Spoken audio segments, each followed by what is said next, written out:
မင်္ဂလာပါခင်ဗျာဒီကကျွန်တော်ပေါ့နော်ဒါ TikTok Lite ဒီ FAQ ပေါ့နော်ဒါလွတ်တဲ့နီးတနည်းပေါ့နော်ထပ်ပြီးတော့ကျွန်တော်တွေ့ထားတယ်ပေါ့နော်ထပ်ပြီးမိတ်ဆက်ပေးနေတာပေါ့နော်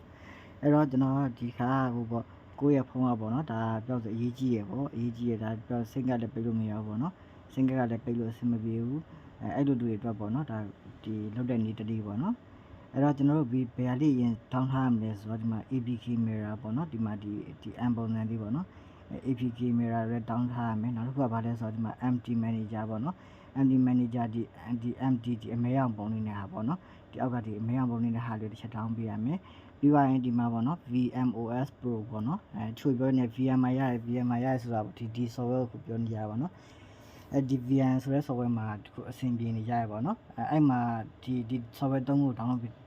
ဒီ4ခုပေါ့နော်အလုံး4ခု download ဆွဲပြရမှာပေါ့နောက်တစ်ခုဒီမှာပေါ့နော် Syn Info ပေါ့နော်ဒီမှာ Syn Info အဲ့တော့ဒီမှာ mix လို့ဆွဲပြရမှာဒီမှာ Syn Info ရယ်ဒီမှာ VMOS ရယ်နောက်တစ်ခုကဒီမှာပေါ့နော်ဒီ M ပုံစံလေးထားရယ်နောက်ကဒီမှာဒီဥစ္စာရပေါ့နော်အဲ့ software ဒီ4ခုကိုပေါ့ mix လို့ download in ဆွဲပြရမှာပေါ့နော်ဒါdownload ဆွဲပြီးဆိုရင်ကျွန်တော်ထားပါတော့ဒီအပြင်မှာတစ်ခါလေးဟို mix လို့သုံးတဲ့ဒီ VPN ပေါ့နော်တစ်ခါလေးချစ်ခဲ့ပေါ့နော်ချိန်ပြီးပါဆိုရင်ဒီမှာပေါ့နော်ကျွန်တော်ဒီထက်ဝင်လိုက်မယ်ဝင်ပြီးပါပြီဆိုရင်ဒီမှာပေါ့နော်ဒီမှာကျွန်တော်ဒီမှာ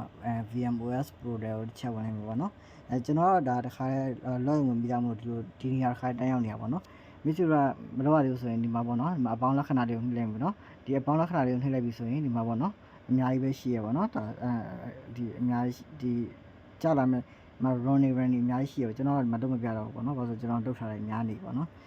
အဲ့ဒါမှာကွာဒီမှာကိုဒီပေါ့ဒီမှာ ROM 7 byte နဲ့အဆင်ပြေလားပေါ့နော် ROM 7ပေါ့နော်ဒီမှာ 64K နဲ့အဆင်ပြေလားပါအဲ့ဒါကြည့်ပေါ့နော်ကျွန်တော်ဒီမှာပေါ့နော် Android ကဒီမှာ 9.0 ပေါ့နော်ဒီမှာ 64K နဲ့ကျွန်တော် download ဆွဲထားတာပေါ့နော် download ဆွဲပြီးတော့မိဆို download ဆွဲပြီးတော့ဒီမှာ update လုပ်လိုက်တာနဲ့မိဆိုဒီနေရာရောက်လာမှာပေါ့နော်ရောက်လာပြီဆိုရင်ဒီမှာကျွန်တော်ဒီအောက်ကပေါ့နော်ဒီမှာ3 can လေးကိုတစ်ချက်နှိပ်လိုက်ပေါ့နော်နှိပ်ပြီးပြီဆိုရင်ဒါခဏစောင့်မှာပေါ့နော်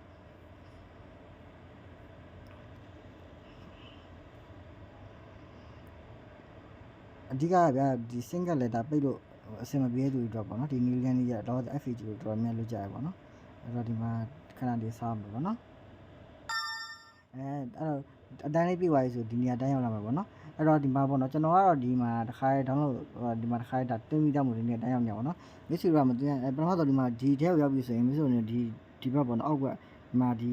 အောက်ဆုံးအောက်ဘက်ကပေါ့နော်ဒီစာလေးပေါ့နော်ဒီဘယ်ဘက်တောင်ဆုံးလေးရပေါ့နော်ဒီအောက်ဆုံးကဘယ်ဘက်တောင်ဆုံးဟာလေးကိုတစ်ချက်နေလိုက်ပြီပေါ့နော်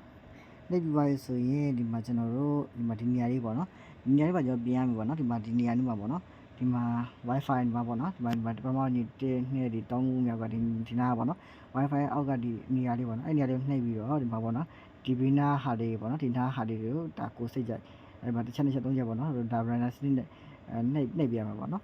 နှိပ်ပြီးပါပြီဆိုရင်ဒီမှာနောက်တစ်ခုဒီမှာပေါ့နော်ဒီမှာဂျပန်ပေါ့မိတ်ဆွေကဂျပန်ဖြစ်နေမှာမဟုတ်ဘူးပေါ့နော်အဲ့နေရာလေးတစ်ချက်နှိပ်ပြီးတော့ဒီမှာဂျပန်ဆိုတဲ့နေရာလေးပြီးတော့ sugar ဆိုတဲ့နေရာလေးချက်နှိပ်ပြီးရမှာပေါ့နော်ဒီအောက်ကဟာလေးကကျတော့ဗာလဲဆိုတာ single နာမည်ပေါ့နော်ဒီမှာဂျပန်ဆိုတဲ့ဟာယူပါရင်ဒီမှာပေါ့နော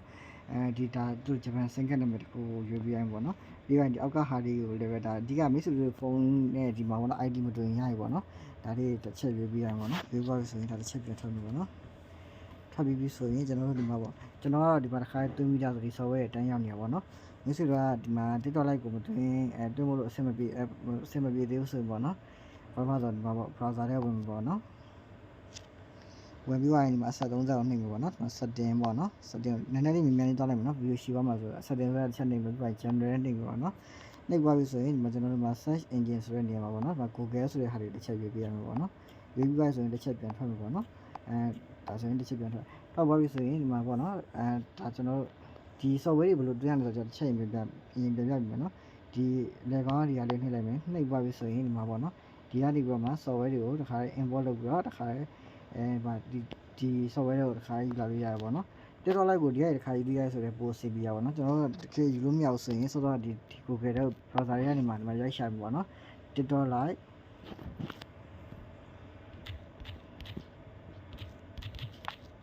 TikTok Lite download TikTok Lite download and ပေါ့နော် APK Bearer ဆိုရဲချလိုက်ပြီပေါ့နော်အဲ့ဒီကနေမှကျွန်တော်တို့ download ဆွဲရမှာပေါ့နော်ဒီမှာ APK Mirror ရချပါရင်ဒီမှာ TikTok Lite မှာပေါ့နော်ဒီဟာလေးပေါ့ download TikTok Lite APK S ပေါ့နော် Android ဆိုတဲ့ဟာလေးချက်နေပြီးတော့ download ဆွဲပြရမှာပေါ့နော်ဆွဲပြီးသွားပြီဆိုရင်ကျွန်တော်တို့ဘာလုပ်ရမလဲဆိုတော့ပေါ့နော်ဒီမှာကျွန်တော်တစ်ချက်ပြန်ပြပြမယ်နော်အဲ့ဒီမှာကျွန်တော် download ဆွဲပွားရနော်ဆွဲပွားပြီဆိုရင်ကျွန်တော်ဒီမှာပေါ့နော်ဒီ MD manager ရဲ့ဆိုတဲ့ file တွေကိုတစ်ချက်ဝင်လိုက်မယ်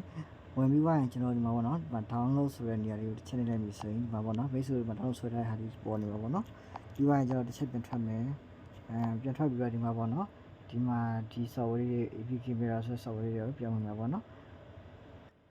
အဲ့ဒီ APK Camera ဆိုတဲ့ဟာတွေကိုဝင်ပြီးတော့ browser file ဆိုတဲ့ဟာတွေပေါ့နော်ကျွန်တော်ကဒီမှာ download ဆွဲပြီးသားမလို့တစ်ခါတန်းပေါ်နေတာပေါ့နော် base ဆိုတဲ့အားလေးကိုနှိပ်ပြီးတော့တစ်ခါဒီမှာ install ဆိုတာကိုတင်ပြလိုက်ရပြီပေါ့နော်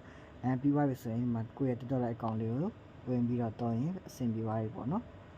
အခု video ကအဲ့လိုနည်းနဲ့ FAQ တော်များလုပ်ကြပါပေါ့နော်အခုကျွန်တော်ဆိုရင်ဒီမှာပေါ့နော်ဒါ YouTube ရဲ့ဟာလေးကျွန်တော်ယူထားတာပေါ့နော်ဒါဆိုရင်ကျွန်တော်ဆိုရင်ဒီမှာယူထားတာ85ရန်ရပါပြီ